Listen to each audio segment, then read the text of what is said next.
আজকে আমরা নতুন একটি অধ্যায় শুরু করব, অষ্টম অধ্যায়। সেটি হলো বাবুল হাওয়ালা ওয়াজ জামান। হাওয়ালা, কেউ যদি মনে করেন একজন মানুষ ঋণ নিয়েছে আরেকজনের কাছ থেকে, ধরি না আবদুল্লাহর কাছ থেকে আব্দুর রহমান ঋণ নিয়েছে, আব্দুর রহমানের কাছ থেকে আবার জায়েদ ঋণ নিয়েছে। এখন ঋণ দুইজনে গ্রহণ করেছে, এই দুইজনের ঋণ। এখন আব্দুর রহমান আবদুল্লাহকে বলল যে আমার যে ঋণ তুমি পাবে সেটা আমি জায়েদের কাছে পাবো, তুমি সেখান থেকে সেই ঋণটা নিয়ে নিবে। এই ধরনের যদি হাওয়ালা করে দেয়, আরেকজনের উপরে সোপরদ করে দেয়, যার কাছে ঋণ গ্রহীতা প্রথম ব্যক্তির কাছ থেকে ও আবার আরেকজনের কাছে পাবে, তাহলে এই ধরনের যদি করে তাহলে তার শর্ত যদি পাওয়া যায়, তাহলে সেই হাওয়ালা বা আরেকজনের কাছে যে নিতে বলল, এই ধরনের করে নেওয়া শরীয়তে জায়েজ রয়েছে। কারণ এটা ইসলামের একটা সুন্দর বৈশিষ্ট্যের মধ্যে, একটা সৌন্দর্যের মধ্যে। কারণ একজন মানুষ হতে পারে দূরে আছে, সে আসতে পারছে না, বা একজন মানুষ যাতায়াতে তার সমস্যা আছে, বা একজন মানুষ ঋণ গ্রহণ করেছে বটে কিন্তু এই মুহূর্তে তাকে দেওয়ার হয়তো সমস্যা আছে, কাজে আরেকজন হয়তো তার পাশেই রয়েছে, তার কাছ থেকে নিতে যদি বলে, তাহলে শরীয়ত আমাদেরকে বলেছে সেই হাওয়ালা আমাদেরকে গ্রহণ করা, এবং যে আমার কাছ থেকে ডাইরেক্ট যে ঋণ গ্রহণ করেছে সে যার কাছ থেকে নিতে বলেছে সেটা আমার জন্য নেওয়া জায়েজ রয়েছে এবং মেনে নেওয়া জায়েজ আছে। এমন কথা না, না তোমাকেই দিতে হবে, তোমাকেই আসতে হবে, এই ধরনের কথা বলা যাবে না, যাতে করে আপোষে একে অপরের সহযোগিতা হয়, একে অপরের সমস্যা সমাধানে এগিয়ে আসে। এ ব্যাপারে একে অপরকে সাহায্য করা, এটা শরীয়তে মুহাম্মাদের এক সুন্দর বৈশিষ্ট্যের অন্তর্ভুক্ত।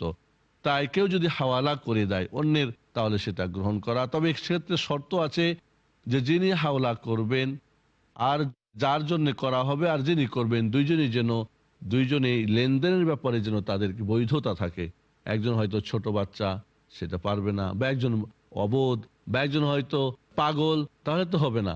শরীয়তের যে শর্ত রয়েছে যে যে কোনো অর্থ লেনদেনের ব্যাপারে তাকে বিবেকবান হতে হবে, সাবালক হতে হবে, তাকে কোনো সরকারিভাবে তার উপরে কোনো বাধা নিষেধ থাকবে না, এমন ব্যক্তির কাছে হাওয়ালা করবে না যে ব্যক্তি শরীয়তে তার জন্যে কোনো প্রকার লেনদেন নিষেধাজ্ঞা রয়েছে।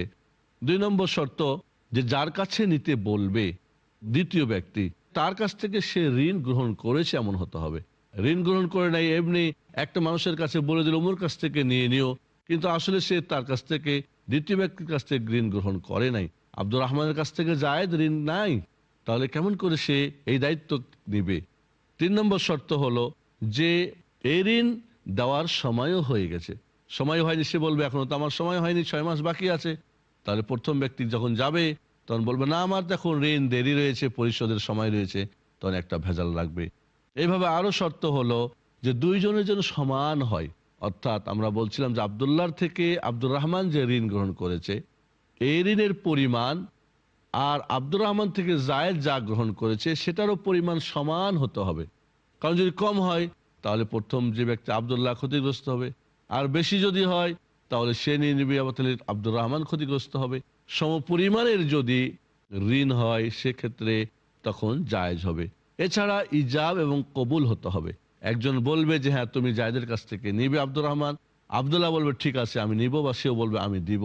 এই ধরনের এই শর্তগুলি যদি পাওয়া যায় তাহলে হাওয়ালা করে দেওয়া একজন আরেকজনের প্রতি শরীয়তে জায়েজ রয়েছে। ওয়াল জামান, জামান হলো জামিনতদারি নেওয়া, একজন আরেকজনের ওপরে জিম্মা দিয়ে দিল যে তুমি অমুকের কাছ থেকে যা পাবে আমি সেটা দায়িত্ব পালন করব। কেউ হয়তো কারোর কাছ থেকে ঋণ পেত, সে বলল আমি এটা জিম্মা নিলাম, আমি তোমার এটাকে আদায় করে দেব। একজন মানুষের হয়তো কোনো টাকা পয়সার লেনদেনে এখন দিতে পারছে না, এখন আরেকজন বলল আমি সেটা আদায় করে দেব, সে নিজের কাছ থেকেই দেখ বা ওর কাছ থেকে নিয়ে দেখ। এই ধরনের জিম্মা নেওয়া, জিম্মাদারি নেওয়া, এটাও শরীয়তের একটি সুন্দর বৈশিষ্ট্যের মধ্যে বৈশিষ্ট্য। কারণ হতে পারে যে একজন মানুষ ঋণ গ্রহণ করেছে, এখন ঋণদাতা তার প্রতি পীড়াপিড়ি করতেছে, দিতে পারছে না এবং তাকে কোনোভাবেই ছাড় দিচ্ছে না। তৃতীয় ব্যক্তি বলে আমি দিয়ে দেব, তাহলে সেই ক্ষেত্রে দেখা যাবে ওই ব্যক্তি মেনে নেবে এবং একটা সমস্যার সমাধান হয়ে যাবে। আমরা একটা ছোট বিরতির পরে আবারও ফিরে আসবো আপনাদের কাছে। ততক্ষণ আপনারা আমাদের সঙ্গেই থাকুন।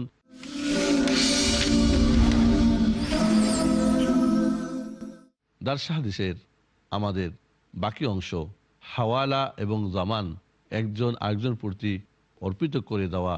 এক ঋণ গ্রহীতা আর এক ঋণ গ্রহীতার উপরে প্রথম ঋণ দাতাকে নেওয়ার জন্যে, এবং কেউ যদি কোনো জিম্মাদারি নিয়ে নেয়।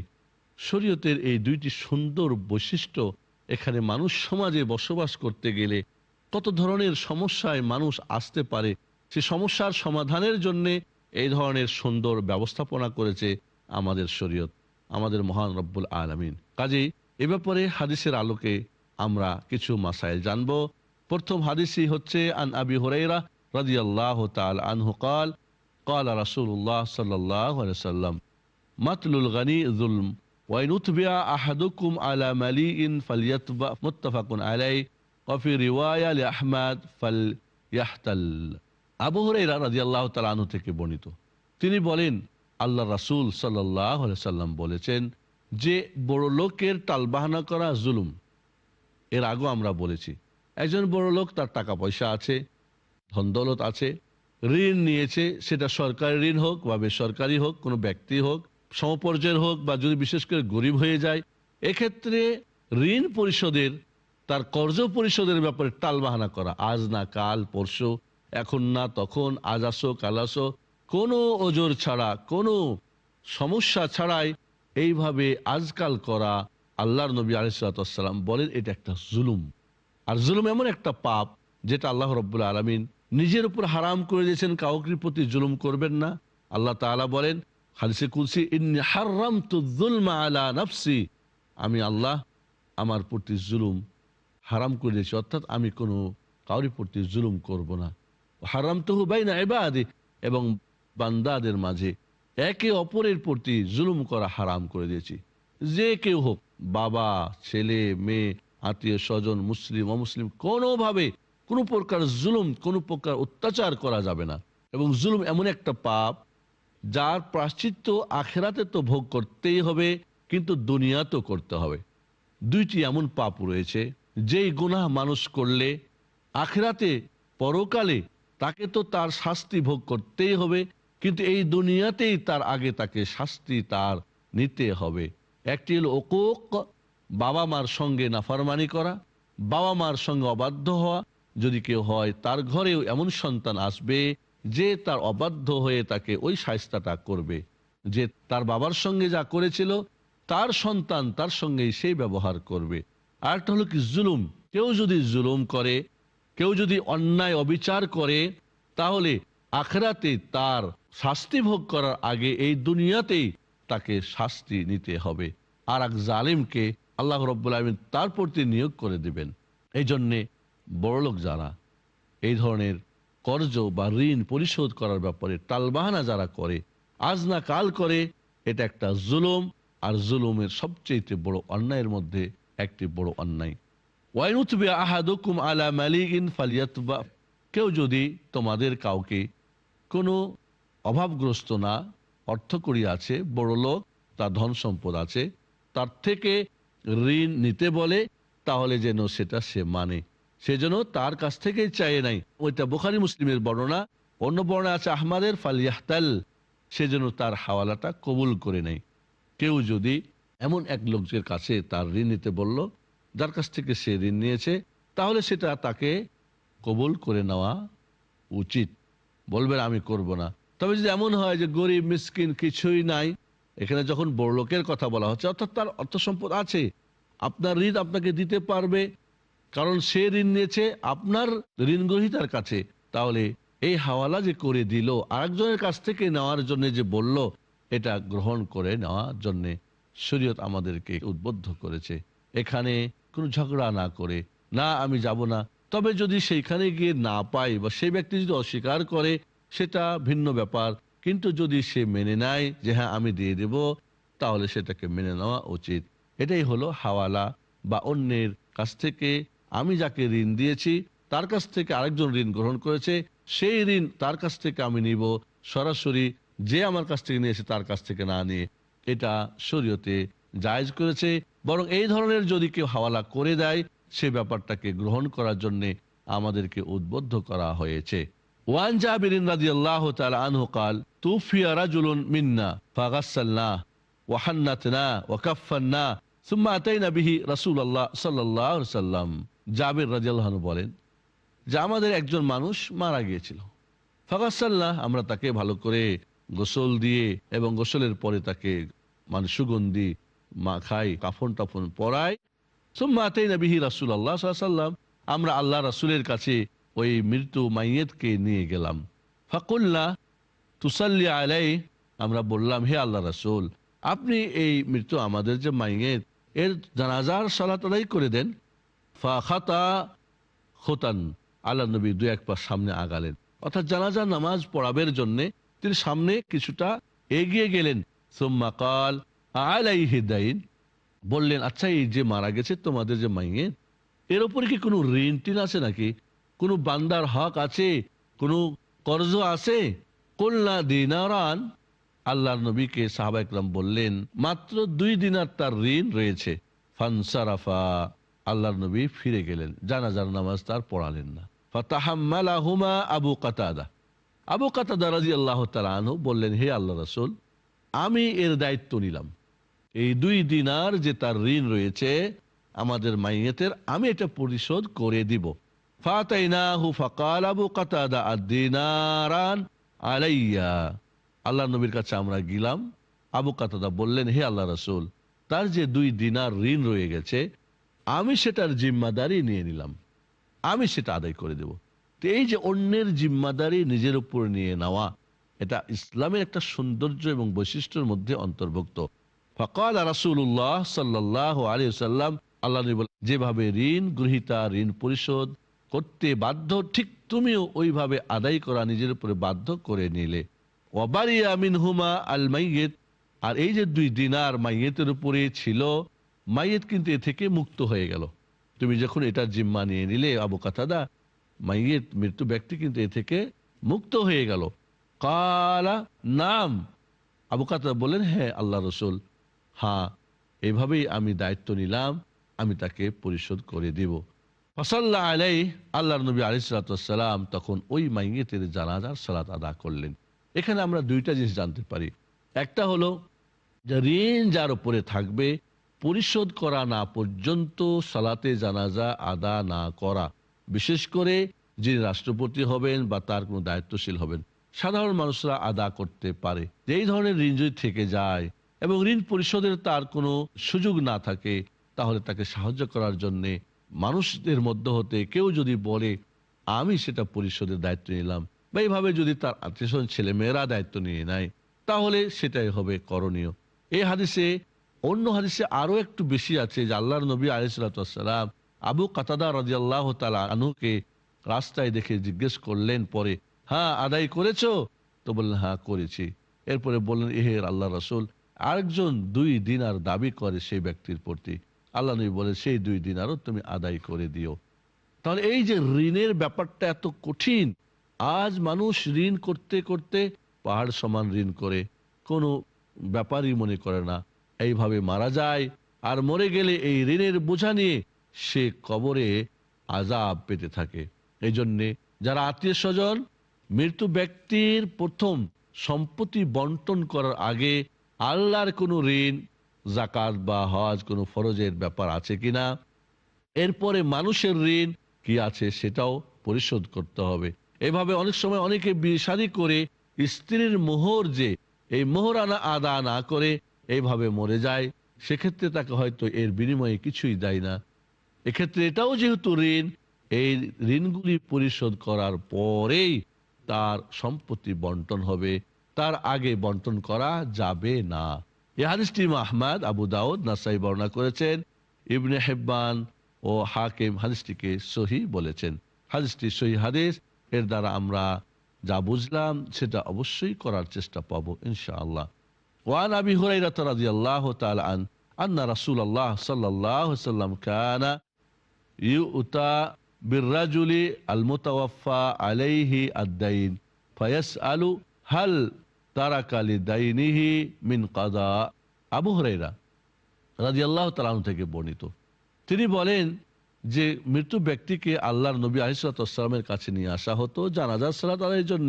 তখন তিনি জিজ্ঞেস করতেন তার কি কোনো ঋণ রয়ে গেছে, তার কোনো কর্জ রয়েছে, এবং এই কর্জ ঋণ পরিশোধের মতো তার কোনো ব্যবস্থাপনা আছে না নাই। ফাইন হদ্দেসা আন্নাহু তারাকা ওয়াফা, যদি বলা হতো যে হ্যাঁ সে মারা গেছে, তার ঋণ পরিশোধ করার মতো সেই অর্থ করি সে রেখে গেছে, সাল্লাল্লাহু আলাইহি, তাহলে আল্লাহ নবী আলাইহিস সালাতু ওয়াস সালাম ওই ব্যক্তির সালাত আদায় করতেন এবং ঋণ পরিশোধের ব্যাপারটা আগে কনফার্ম হতেন, তারপরে এই সালাত আদায় করতেন, যেটা আমরা এই হাদিস দ্বারা বুঝতে পারি।